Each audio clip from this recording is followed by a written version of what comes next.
Alright, hello guys. Welcome back to another video on the NJN Reviews channel. My name is Nick. And this episode is episode 5 of Cobra Kai, Season 6, Part 1, the final episode of this part. And boy was it a good one. My favourite, personally, of the season so far.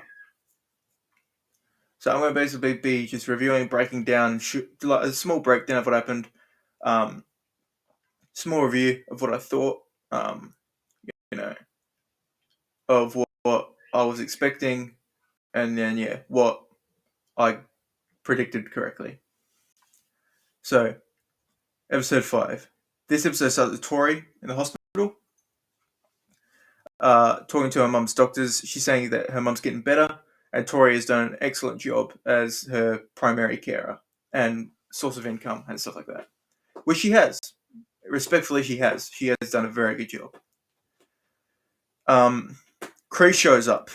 Big boy Kreese tries convincing Tori to come back to Cobra Kai with him, saying that she's always going to be a part of Cobra Kai. She doesn't belong anywhere else or with anybody else other than him. And Tori just says, basically, fuck you, and walks off. That's basically what she says. That's basically she doesn't say it, but she pretty much does. Tori only tells Robbie, and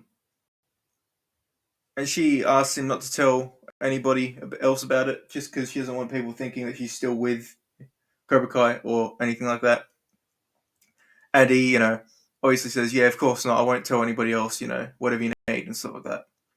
And they have a real heart-to-heart moment that I really enjoy. I really do enjoy it, but there was kind of ended up being no point in it after what happened.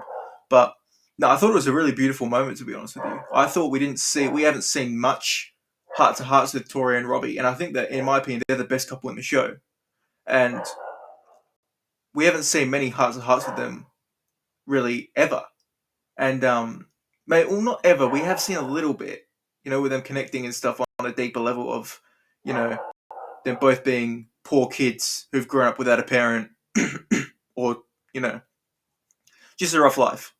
And we've seen them connect on that level. But we've never seen a real deep relationship-based moment or like what they want from this tournament out of their relationship and stuff. And I think this is really, really good what Robbie says. He says, no matter what, let's make a deal. Promise to stay together. Just be me and you up there on that tournament, up there on the big stage and winning together, being together, united, and winning the whole thing. I think that's a very beautiful moment. Personally, one of my favorites of the whole season so far. I think I knew what was expected from this episode as soon as I saw the opening scene with Tori, but yeah.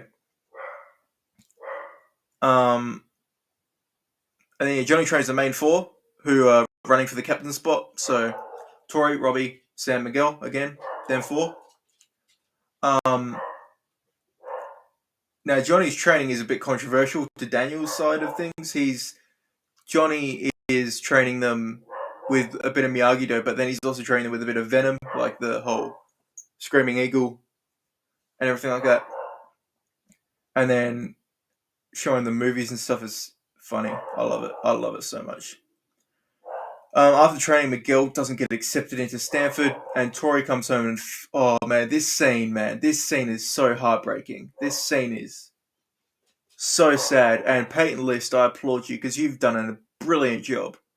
You really have. Well done. You really did sell this scene to perfection, in my opinion. I thought it was brilliant, brilliantly acted, very, very well done. I applaud you. Tori comes home and finds her mum lying on the floor. Honestly, they focused on the fist. I thought Kreese did something to her. I'll be honest, 100%. I thought Kreese killed Tori's mum to get her to come back to Cobra Kai. I honestly believe that. But when sorry, that's my cat. When the doctors break it down, they say there's a like a blood clot somewhere where it shouldn't be, and then it bursted or something, and then she died because of that. And then, rightfully so, Tori storms off angry and stuff. But I think the scene that fully sold me that Tori was no longer going to be a part of Miyagi-Do was when she yelled at the doctor and said she has nobody. I think that's what fully sold me on she's leaving. She's not going to fight for Miyagi-Do in the tournament. That is what fully sold me. And I think at the time I didn't want to admit it, but I knew it because the whole time in my head, the whole time my head was saying, she's leaving, she's leaving, she's going to join Cobra Kai, she's leaving. The whole time my head was saying that to me. And I just didn't want to believe it. You know what I'm saying? I just didn't want to believe it, but I knew it. And, Robbie, obviously, I think he could have done better. I really did want to air that out. Robbie could have done a lot better. But I guess with the information he had, he was just thought that she was just focusing on the fight ahead of her and that she just didn't want to talk to anybody, even including him, which was a bit crazy to think that considering the conversation that they had at the dojo. Robbie asked Miguel if he's seen Tori at school.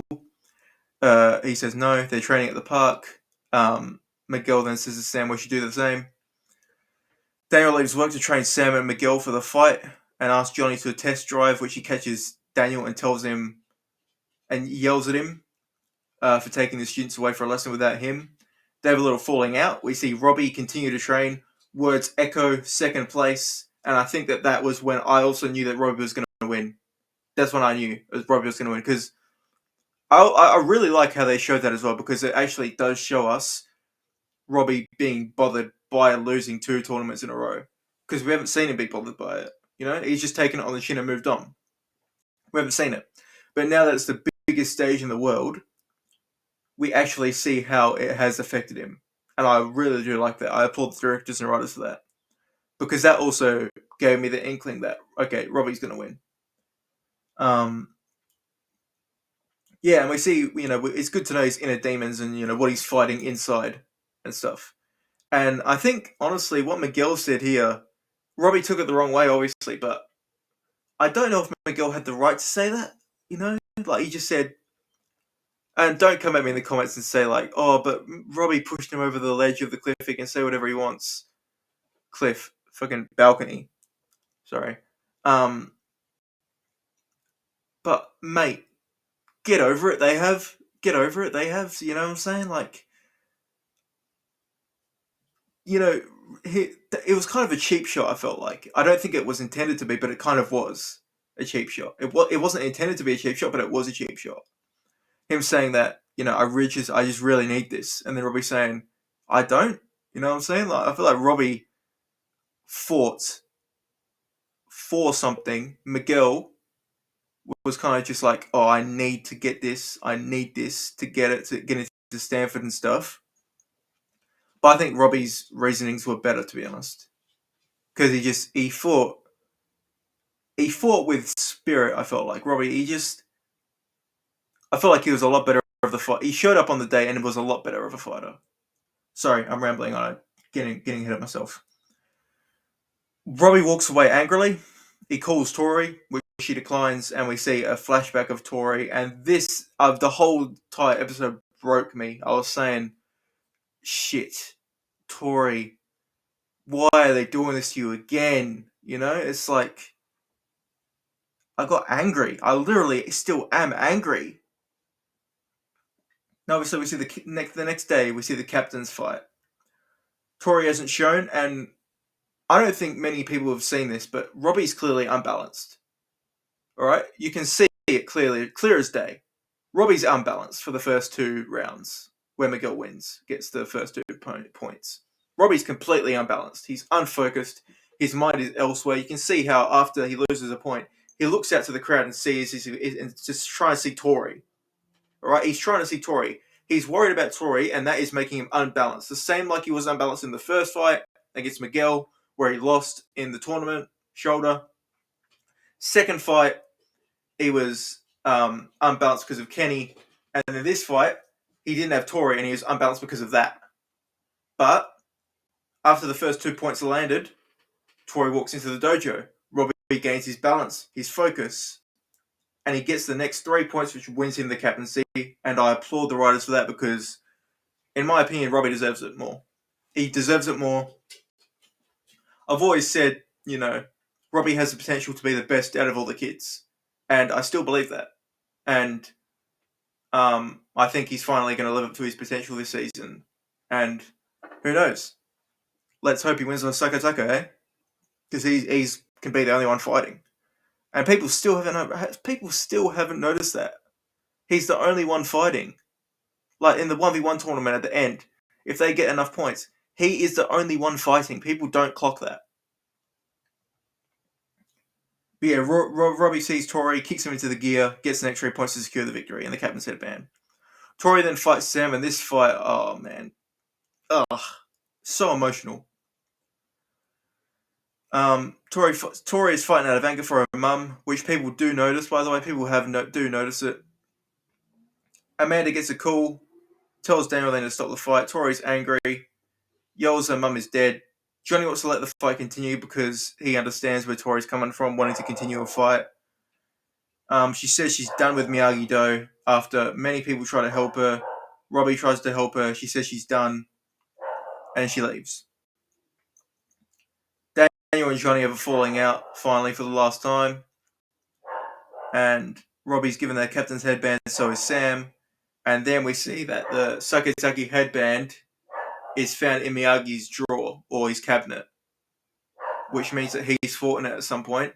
And it's a bloodied headband, which gives me a clue that someone's going to get badly beaten. It just does. Someone's going to get badly beaten. And I think it's going to be Dimitri or Hawk. Dimitri or Hawk will get incredibly badly beaten to the point where they're almost killed, I think. Oh, like in Rocky, it's Rocky 4? Rocky 3? I think it's Rocky 4. And then, obviously, we see them finally arriving in Spain for the Sakai Sakai. Robbie and Sam lead them into battle. We see Cobra Kai South Korea enter. Daniel and Johnny see Kreese again. And to everyone's shock, even though I knew it was coming, I was still in shock. I still am. Tori is back with Cobra Kai. And you can see how broken Tori is. We really can see how broken she is, how the emotion is like, I don't know what the word is, but she's just so different, Her whole entire demeanor is like, she's a broken person. She's not feeling okay. You can tell. As soon as you see her, you can tell she's not okay. She's not in the right headspace. And she won't be for a while, I think. She needs to really, I think she really needs to accept that her mum is gone. She hasn't yet, I don't feel like. But she needs to accept it, and she needs to deal with it instead of taking all of her anger out on the fight, I think, personally.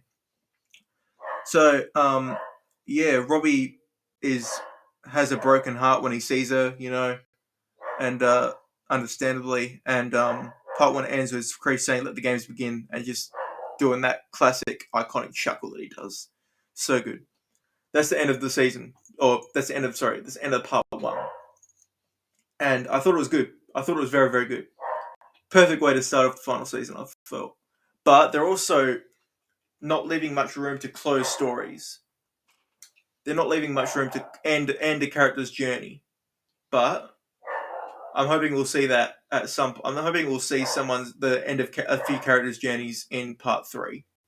I really do. I hope they close out the whole Tori storyline of her being a Cobra Kai. I hope that, we'll see Johnny and Carmen eventually get married and stuff. And I'm going to assume that Hector Salazar, Miguel's real dad, will come back into the picture after seeing Miguel and in the Sakai Takai. Miguel Diaz in the Sakai Takai. And he'll come back, and that will be Miguel's fight. So yeah, that's basically the end of my whole review, my whole breakdown of the season. I hope you guys enjoyed. Next videos will be my thoughts, my predictions, what I want to happen, what I think will happen, and what I want from the final season, from the final 10 episodes. Thank you guys for joining me. I'll see you guys in my next video. It will be soon, I promise. I just need to work out what I'm going to be filming first. I have the ideas in my head. I just need to work out what to film first. So thank you guys for your, thank you for joining me. Thank you for the criticism in the comments. Thank you for, letting me know what to do better. And please continue doing that. I thrive on criticism. And yeah, I'd like to thank you all for joining me again. And yeah, don't forget to like, comment, subscribe, comment any feedback you want, and comment any feedback, anything you want me to see, do.